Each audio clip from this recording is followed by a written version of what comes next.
The scene was unsettling. A quiet suburban home in Essex, its lights dimmed, curtains drawn tightly against the outside world. When police finally forced their way inside, they didn't know what to expect, but what they found would leave a lasting chill. In the dim light, Virginia McCullough stood eerily calm, pointing officers toward hidden corners of the house as she recounted details of a story too twisted to imagine. Her gaze was steady, her voice void of remorse as she directed them to her secret, buried beneath layers of deception. What unfolded next would shatter the peace of this quiet neighborhood and force everyone who knew Virginia and her family to question how they had missed the signs.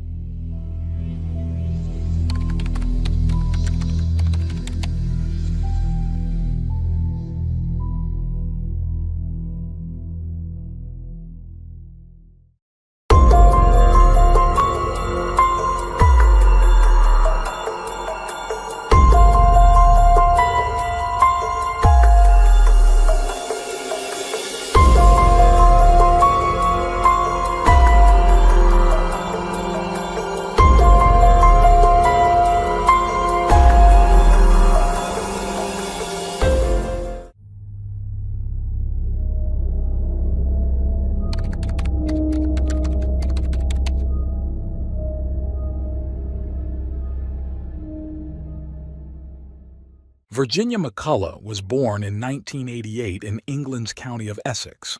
Details about her childhood and family life are scarce, though it's known she was the youngest of 5 daughters born to John and Lois McCullough. Those who remember Virginia describe her as a reserved and somewhat eccentric girl who struggled with social connections. Her teenage years were marked by various issues and repeated attempts to leave home. According to her sisters, Virginia had a tendency from an early age to fabricate stories and deceive people, though she was never involved in anything truly serious.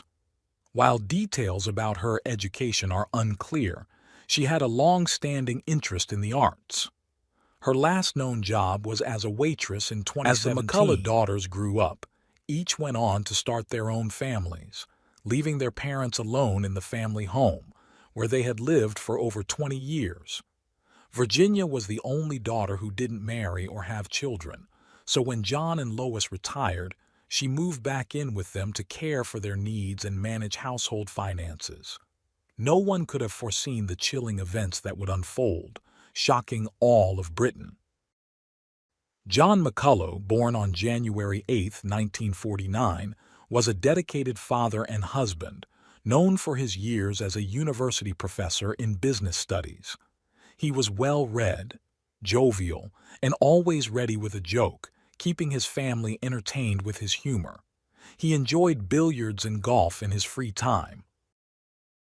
Lois, who was reportedly born on October 15, 1948, was more reserved but equally caring. She had a long career in education and a keen interest in British royal history. Through her love of correspondence, she developed lasting friendships with people in the UK and abroad. A shared love of the sea defined the McCullough family. They frequently traveled to coastal destinations and spoke of retiring to the sunny shores of Clacton-on-Sea. By 2019, John and Lois, then in their early 70s, were pleased to have Virginia managing household duties, shopping, and bills. Her sisters felt reassured knowing their parents weren't alone, even if they had concerns about Virginia's tendency to exaggerate. Still, they trusted she wouldn't harm or neglect their parents. Virginia herself was an enigmatic figure in the neighborhood, sometimes seen as friendly, though her dark humor and aloofness made her something of a mystery. Neighbors noticed that the McCullough house was always neat, though at night it took on an unsettling air, with drawn curtains and quick shadows inside. Given her parents' advanced age and multiple health conditions, it was odd to see such movements. John suffered from conditions like high blood pressure and diabetes, while Lois battled anxiety and agoraphobia. Virginia, too, claimed various health issues and spoke of career aspirations in the arts, which she said would benefit the family financially. For years, everything seemed normal. The McCullough sisters stayed connected through letters, receiving greetings from their parents for birthdays and holidays. However, by mid-2019, sightings of John and Lois became rare, with Virginia explaining their absences as due to illness or vacations. Alan Thompson, a neighbor who had rented out a television to the McCullough, recalled receiving a call from Virginia notifying him of a cancellation. When his staff arrived to retrieve the television, Virginia had it placed by the door, refusing them entry. With the onset of COVID-19 lockdowns, most neighbors didn't think much of it when the McCullough weren't seen, assuming they were staying indoors for health reasons. However, on August 18, 2023, Virginia herself alerted authorities, reporting an assault in her backyard. Police responded, interviewed her inside the house, and eventually dismissed the case. The investigation initially had nothing to do with Lois and John. According to various explanations Virginia gave to people who inquired about her parents, they were either at a beach, recovering from a health issue, or attending a medical appointment. When asked by a local shop worker where John and Lois were regular customers, Virginia mentioned they had moved to a seaside home, while to others she claimed they were on vacation. However, their doctor began to worry as more time passed without seeing the couple. Virginia frequently canceled their appointments with different excuses, which especially concerned the doctor due to John's need for constant medication. On September 1, 2023, the doctor reached out to the county's adult protection team in Essex, voicing concerns over the couple's missed medical visits. The case was forwarded to the Essex police, who initially opened it as a missing persons investigation. On September 13th, when officers interviewed Virginia, she insisted her parents were traveling and would return in October. When asked to call them, she claimed they hadn't taken their phones since they weren't very tech-savvy. The officers, however, grew increasingly suspicious about the prolonged absence and Virginia's explanations. 2 days later, on September 15th, they returned to the residence with a search warrant, and what they found left the once quiet community in shock. Body cameras on the officers recorded the moment they broke down the back door of the McCullough residence. As an officer pointed a taser at Virginia, she was placed in handcuffs and informed she was under arrest for the murder of John and Lois. When asked about her parents' whereabouts, Virginia calmly gestured towards a corner near the stairs, indicating where John's body lay. She then directed another officer to the kitchen, explaining what they would find in the upper part of the house. In chilling detail, Virginia described crushing pills and putting them in her parents' drinks, realizing around 6 a.m. the following day that John had died. According to Virginia's account, when she went to her mother's room, Lois, who didn't usually drink alcohol, was still awake. Fearing her mother would discover what she had done, Virginia decided she needed to kill her too. She grabbed a hammer, a sharp object, and a pair of gardening gloves, entering and exiting her mother's room multiple times. On the third attempt, she hit Lois, who turned to look at her, bewildered, and asked what she was doing. Virginia hesitated briefly but then struck again. Finding the hammer inadequate, she went to retrieve a sharper tool, wanting her mother's death to be painless, as John's had been. On the morning of June 18th, Virginia went into the town of Chelmsford to purchase sleeping bags and gloves, paying with John's credit card. That afternoon, she visited her doctor for a cut on her finger, claiming it happened while chopping vegetables. After being treated, she returned home and began the gruesome task of hiding her parents' remains. Disturbingly, this horror had unfolded on July 17 and 18, 2019, meaning Virginia had lived alongside her parents' bodies for over 4 years. According to records, 2 days later, on June 20th, Virginia ordered 40 building blocks, cement, and sand. A month after, she ordered other supplies, including a ladder, a roll of paper, and extra strong tape.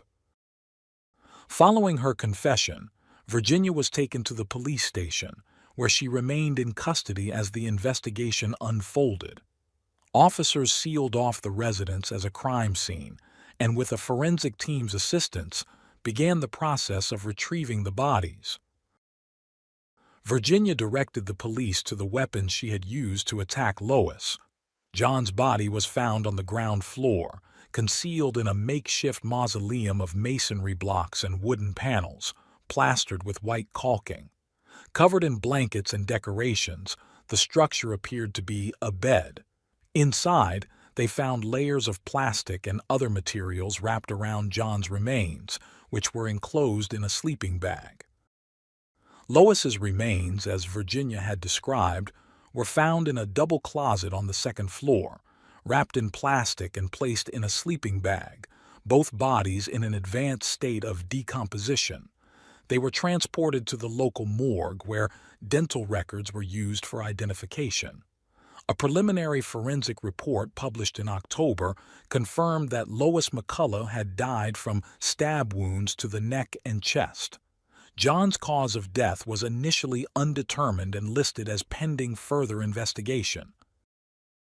During the search, police uncovered documents showing Virginia's attempts to hide the financial disaster she had created. Not only had she abused her parents' trust by living rent-free, but she had also drained their accounts and racked up credit card debt in their names. Investigators found falsified bank statements and letters, showing she'd taken out loans in their names and fabricated excuses to delay repayments, convincing her parents that she'd lost funds in scams. Through forensic analysis of her records, it was revealed that Virginia had fabricated a stable employment story for her parents, claiming she hadn't been paid because the company she worked for had been hit by a cyber attack. Investigators also uncovered 145 phone numbers linked to Virginia between 2022 and 2023, as well as 10 numbers linked to Lois and 16 to John, with one phone going through at least 78 SIM card swaps in less than a year. It's believed these numbers were used by Virginia to deceive family members, especially her siblings, about her parents' whereabouts.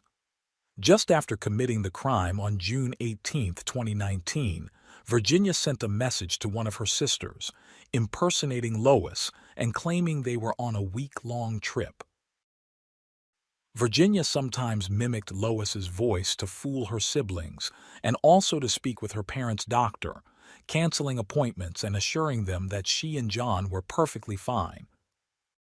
The investigation revealed that after her parents' deaths, Virginia continued collecting their pensions, benefiting from them as well as from loans obtained through credit cards and asset sales, totaling $195,000. Records showed that Virginia had accumulated a lot of debt in online gambling debts, which combined with other unpaid bills.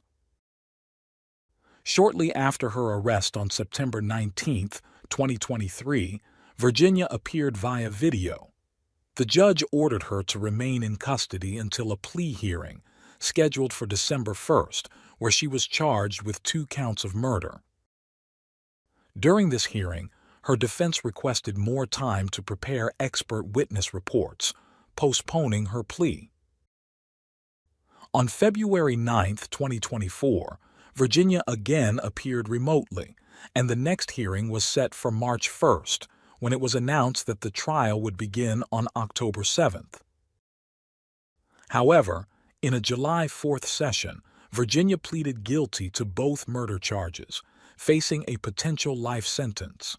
Sentencing was scheduled for October 10th, which took place the following day, October 11th, 2024. During the sentencing, the Crown's representative detailed how Virginia had poisoned John with a lethal mix of prescribed medications diluted in alcoholic drinks, while she had attacked Lois with a hammer and a sharp object. It was revealed that Virginia had been orchestrating a complex scheme of fraud and deception well before the murders, leaving the entire family in financial turmoil. Additionally, she used her parents' credit cards, opened more accounts in their names, and described in disturbing detail how she concealed their bodies, living alongside them for over 4 years while lying to everyone about their fate. In a statement, one of the detectives involved described the significant emotional toll Virginia's actions had on her family, emphasizing the complexity of the investigation. Officers faced a challenging crime scene where they worked for days to gather necessary forensic evidence to create a comprehensive understanding of what had occurred. The court also heard that Virginia had reportedly planned the crime as early as March 2019. Her family described her as a compulsive liar who often complained of complex medical issues, including severe headaches.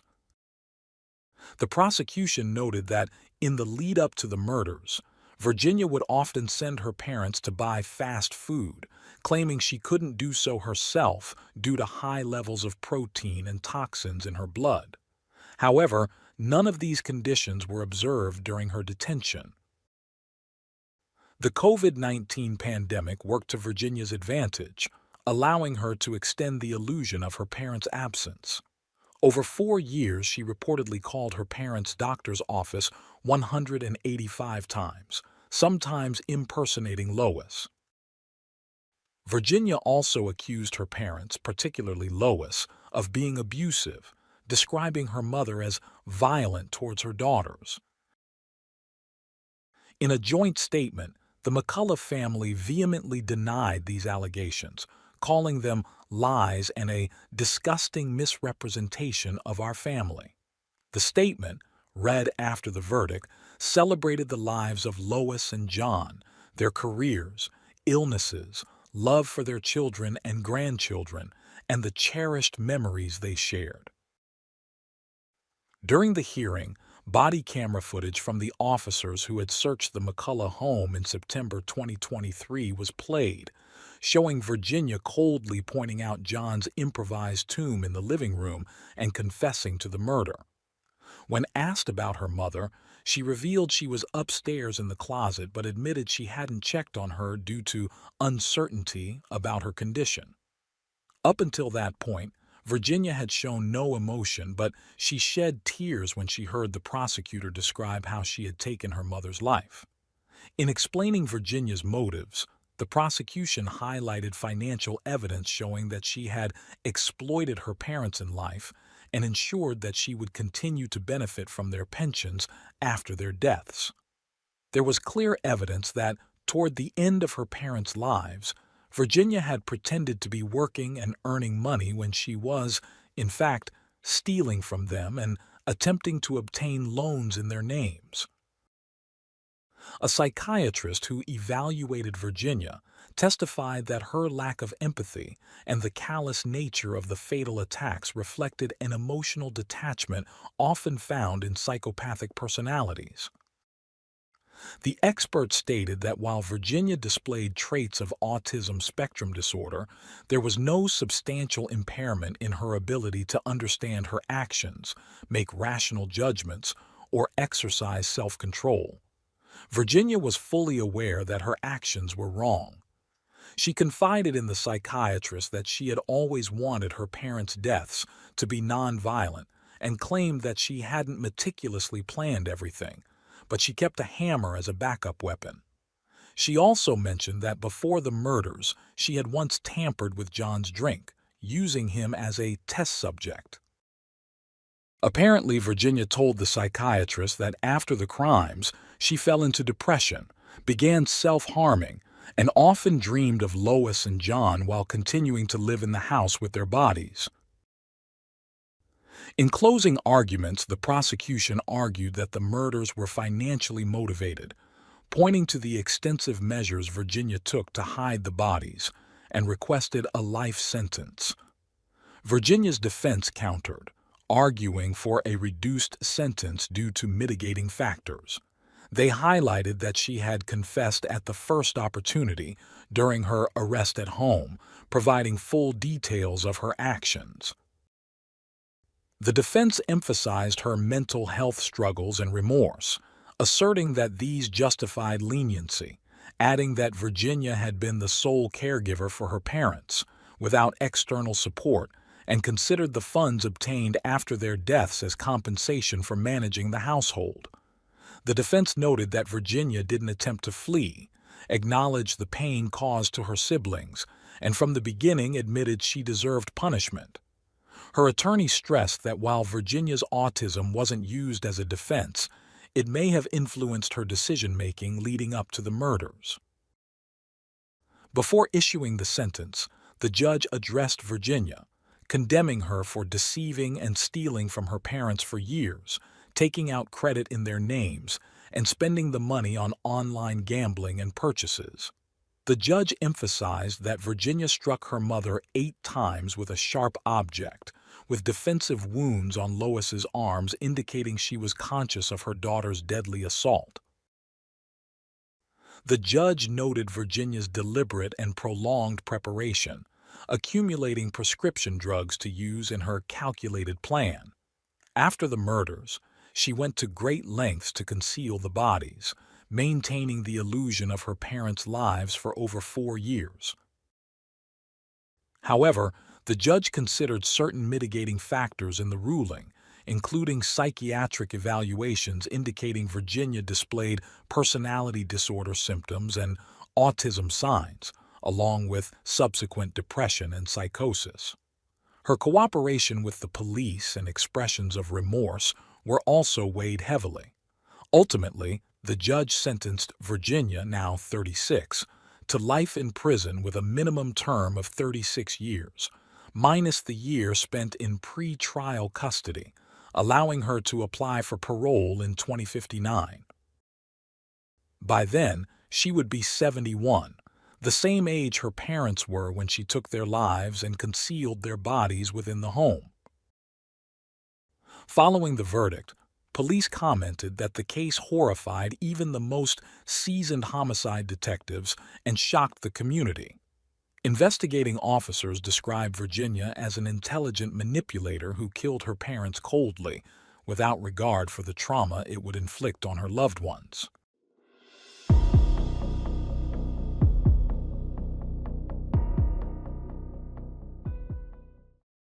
Thanks for tuning in to Unreal True Crime.